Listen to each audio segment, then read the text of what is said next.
When Matthew McConaughey showed up for his first acting gig, he had to ad lib a line.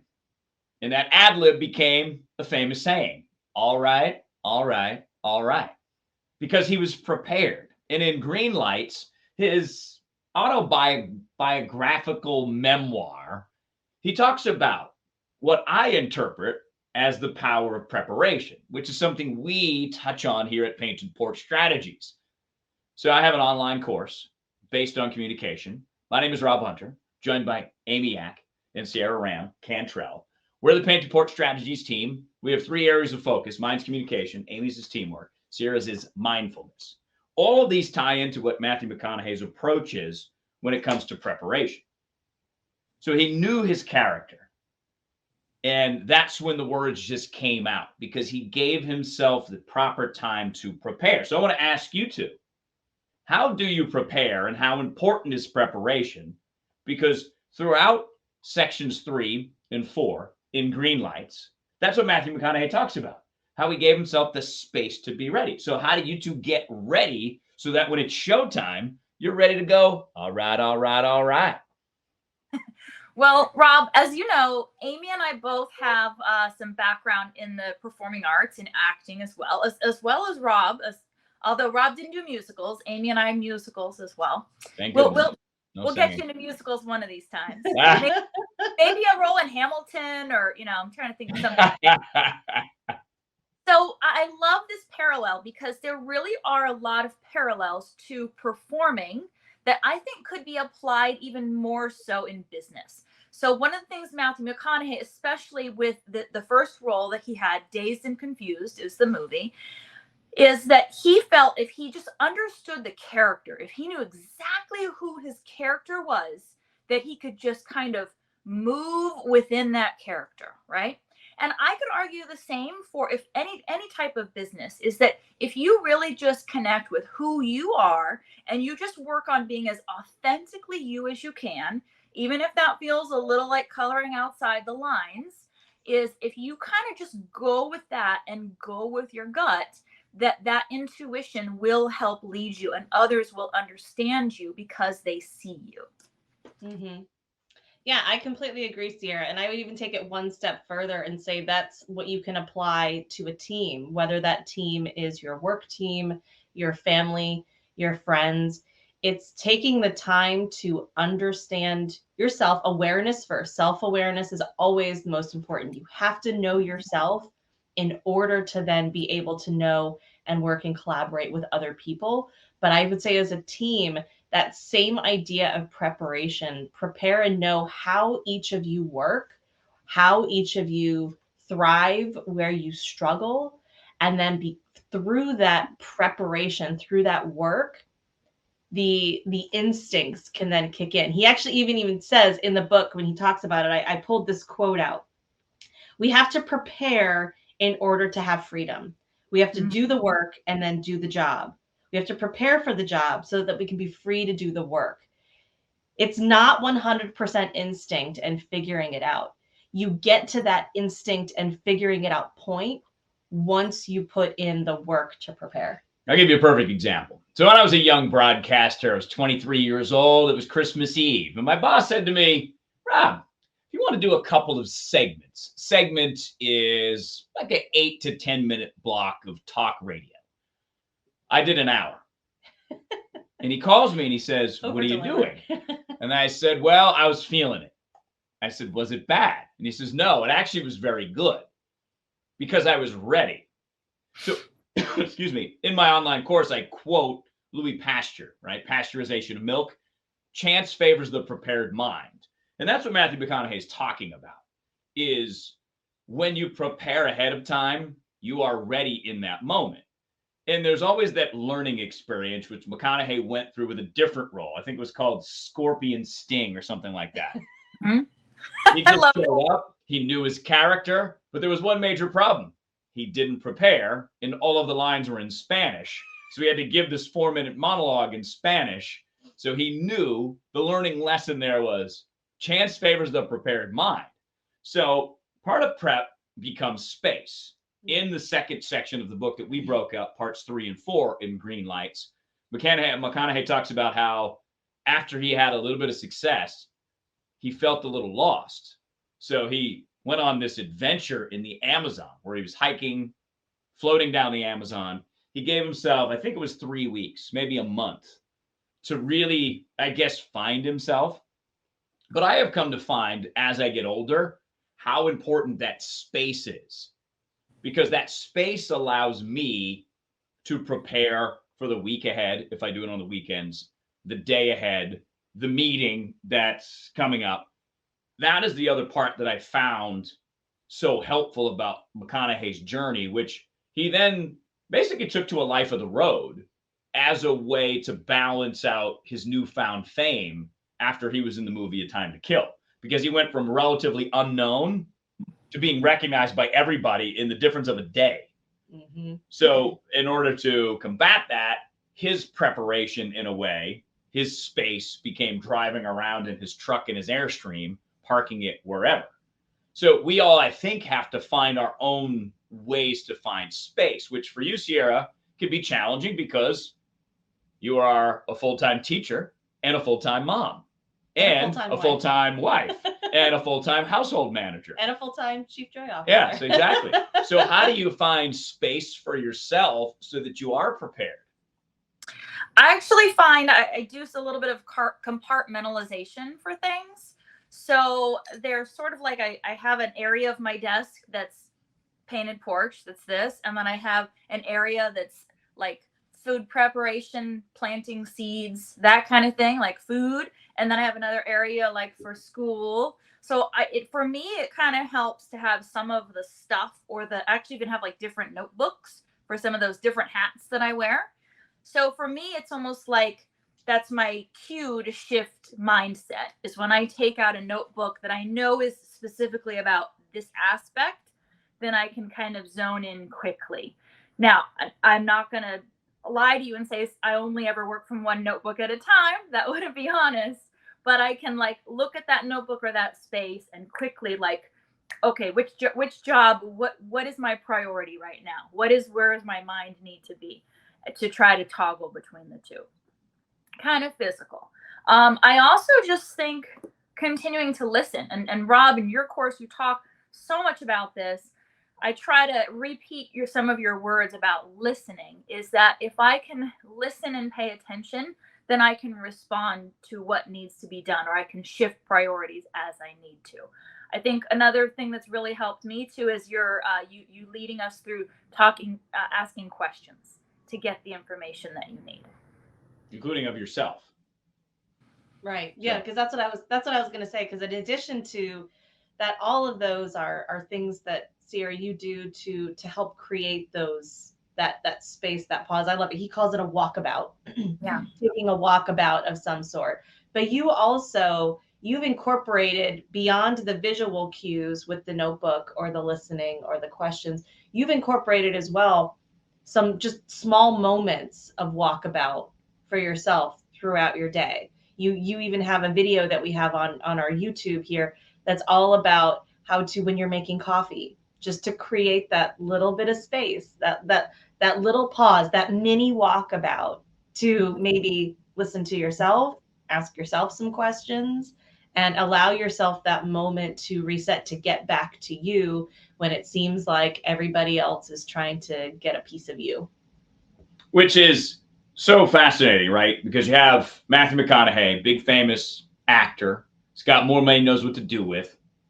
Yet he still has the same lessons that we all end up learning along the way, usually the hard way. But that's just something I put off for so long, is giving myself that space to really stop and listen to myself and say, what is actually going on with me? What am I suppressing? What do I not want to talk about? What do I not want to think about? What do I not want to deal with?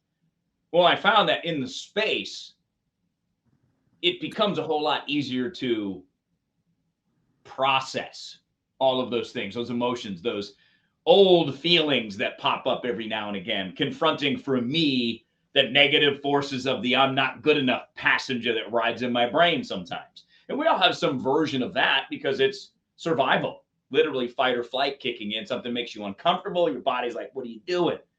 The walkabout so to speak, is what I wish I would have told myself at 22, when I was always in a rush. Still always in a rush, but less so now.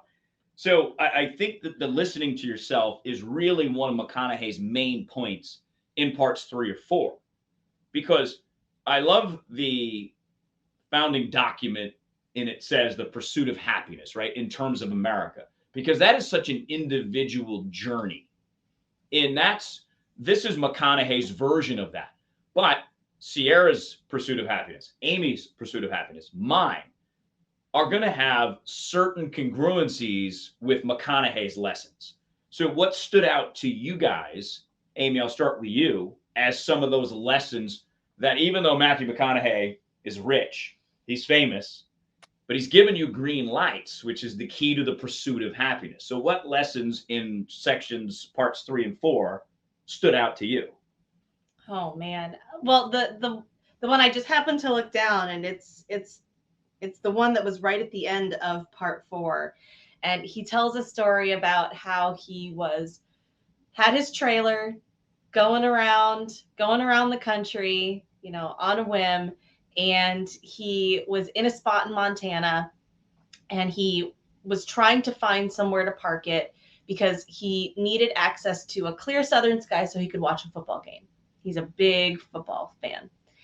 So he meandered around, eventually found this place that didn't really look like a trail, didn't really look like an RV park, but it was. Asked for help. Didn't really get much help. Then got ushered to, go talk to Ed at the bar. So he goes talk to Ed. He tells Ed what he wants. Ed's like, nope, not happening. And he could have immediately gone into the ought tos, the wants, they should have. He could have gone into that, or said, don't you know who I am? He could have done that as well. He could have thrown that card out. But instead, what he did is he was like, all right, challenge accepted. Here we go. I'm not getting, it's like you can't always get what you want, but you get what you need. And I love it where he says right at the end, glad that they didn't have a spot with an open southern sky, because he didn't get what he wanted. He ended up meeting these incredible people and having this amazing experience that was way more rich, way more insightful, way more, I would say, tuned into his authentic self than had he just sat in his trailer and watched a football game. So what was that lesson for you? How are you going to apply that to Amy Yak's life? Be open to what doesn't happen that you think should. Like, lean into that a little bit. Allow that space to reveal this greater opportunity or lesson to you. Because I get caught up in my shoulds a lot. There's a lot of shoulds that I throw around. And that can lead to a lot of frustration, agitation, disappointment. And so rather than focusing on those shoulds, to your point, even Sierra, you talked about at the beginning of our call today, the idea of having an experience that maybe wasn't that great, but there was a lesson that was learned in it, and being able to create that space and that time to do it. So Sierra, what about you? What stood out to you in parts 3 and 4 in Greenlights that you're like, wow, this Matthew McConaughey guy seems like a pretty legit dude? Well, actually, the part that I loved, it'll probably be no surprise, but he goes to the monastery because he kind of just needs to clear his head. So it's one of the things he tries to do is he goes to the monastery and he tells the monks, I got some shit I need to work through. And so they say, go talk to this guy. So they walk and talk. He walks and talks for, I think it says 4 hours with this priest. And the priest says nothing. And Matthew McConaughey just keeps it's like a verbal diarrhea of all the stuff that's bothering him, all the stuff he screwed up on. He says, I'm at the end of my confession. Talking to a Christian priest, mind you. Or Catholic priest. So Brother Christian, he's coming to the end, he's finally gotten through all of his stuff. He's done all his confession. He's saying all the stuff he's done wrong, all the things that are wrong in his head, and he's fully waiting for Brother Christian to tell him, all the things. And Matthew stops talking, And the brother just says, me too. And he says, sometimes we don't need advice. Sometimes we just need to hear we're not the only one. So this reminds me of the power of just, as we would say in the mindfulness realm, is holding space for someone. That's just another way of saying, like, just be there. Just be a witness. Just be there, but don't feel the need to do all this and to judge and to blah, blah, blah, blah, blah. Just like shut up and just be there. And I always need a reminder like that. Yeah, I mean, it's incredibly helpful because we're naturally judgmental, naturally want to solve problems for people because we might see a different perspective and say, well, why don't you just do this? Because that's just what we do, right? Every relationship has those moments where you have to say to each other, I don't really need you to solve my problem. I just need you to listen, you know, because sometimes that's just saying out loud helps you. And then to have that me too, instead of, wow, Matthew, you really let fame get to your head, man. You better get it together, because then you share so much vulnerability. And if someone judges that, it makes you sometimes want to retreat back into yourself. But if you can find that space, like Sierra said, to communicate honestly and openly, we rarely do that as people. And McConaughey talks about how important that was for him, for his growth, to be in the right place in the right time. But I love that McConaughey, gave himself the time and space that he needed. Now, granted, maybe it was a little bit easier for him because he had the funds to do it. So that means you got to get creative. Like, I like to schedule time on a Saturday where I'm like, this is Rob time. So Saturday from like 1 to 6, I'm going to do what I need to do. I might journal. I might read Greenlights. I might just sit. But I know that I need to give myself space to either work through the week that went by, think about the week ahead, or, well, I've been really having this challenge in my head that I need to work through.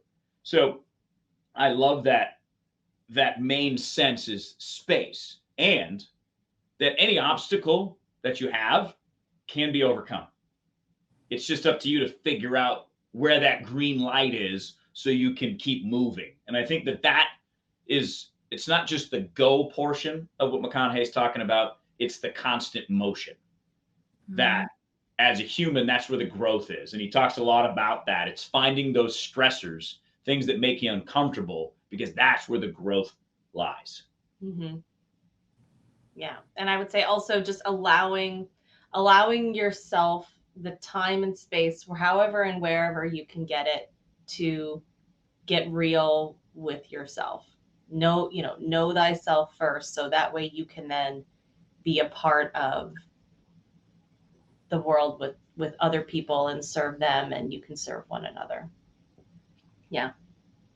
So as we wrap up parts 3 and 4, what do you think about Matthew McConaughey's storytelling ability, number one, because he tells really great stories in this book?